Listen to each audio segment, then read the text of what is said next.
I'm Toby. I'm the parish priest for the parish that's about, I don't know, probably about 400 yards in that direction, Swindon New Town, which is the actual town centre of Swindon, rather than Wood Street.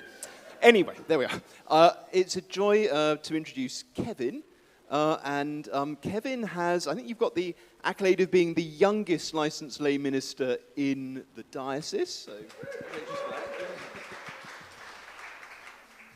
tell us about your involvement with the church and how you ended up being an LLM, and a little bit about your church life.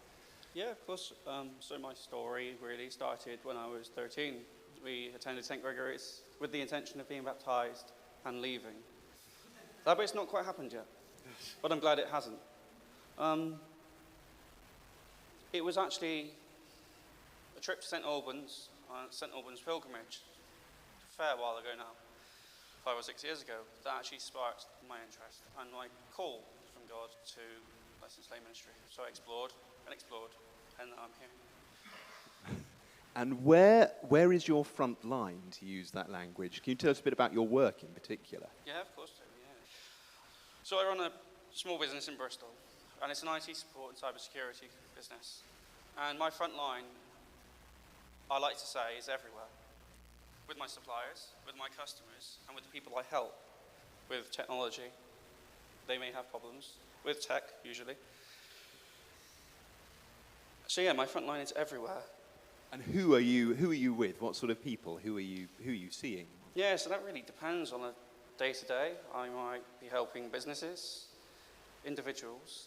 I might be helping churches. I'm really a mix of everyone from every walk of life that actually need help and support, really, with technology.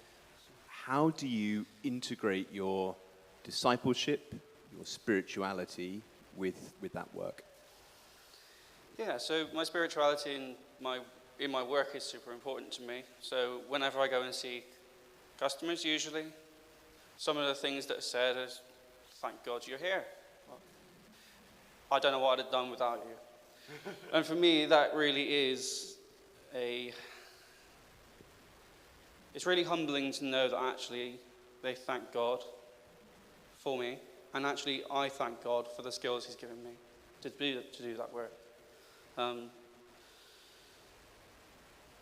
Just a few months ago, actually, it was a bit of a tough time in business, as businesses do. They have tough times and they have great times. And I simply just went to church one day and said to God, "Show me what you want me to do." And yet, the next month, I ended up with more customers, more people to help, and more ways to embrace my faith.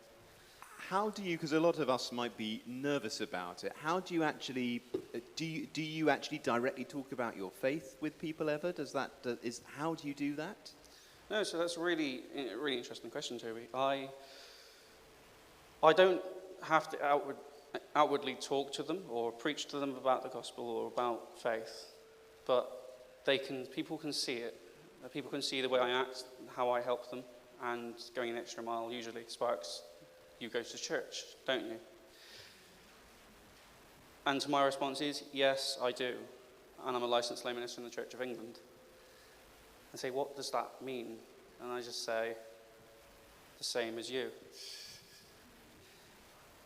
And I get chatting with them usually, and that's how normally faith conversations happen in my work. And again, that can happen anywhere.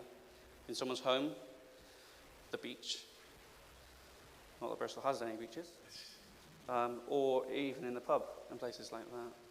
Is there something distinctive about your call as a licensed lay minister, about your lay identity that you express? Does that make sense as a question? Yeah, of course. That's a really good question, and I think the best way for me to describe it and to answer that question is with an example. So before I was licensed, obviously, we had COVID. And many of you might recollect that during COVID, the government said, in order to stop the spread of coronavirus, we cannot go to church. I heard that on the radio while I was working for someone else. And I said, "Okay, not a problem." And then I had a phone call from our incumbent at the time. "Don't come to church tomorrow. We have no service. The government has said we can't." So I sat there and was like, we can have a service. It will be different, but we can. So I rang him back and said, bring your laptop with a webcam. Go into the church, because he was the only one allowed. Set up like you would normally set up for a Eucharist. We'll have a run through on the Saturday evening to make sure the tech's working. I will manage the rest. I didn't know how it was going to go at the time. It could have been a complete disaster, and I could have looked pretty silly.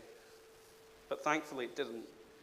And actually now, to this very day, we still stream our services. And for me, that's an integral part of ministry. Not just reaching out to each other during COVID when we couldn't meet, but also reaching out to those who can't physically come to church. That's super important to me, I think.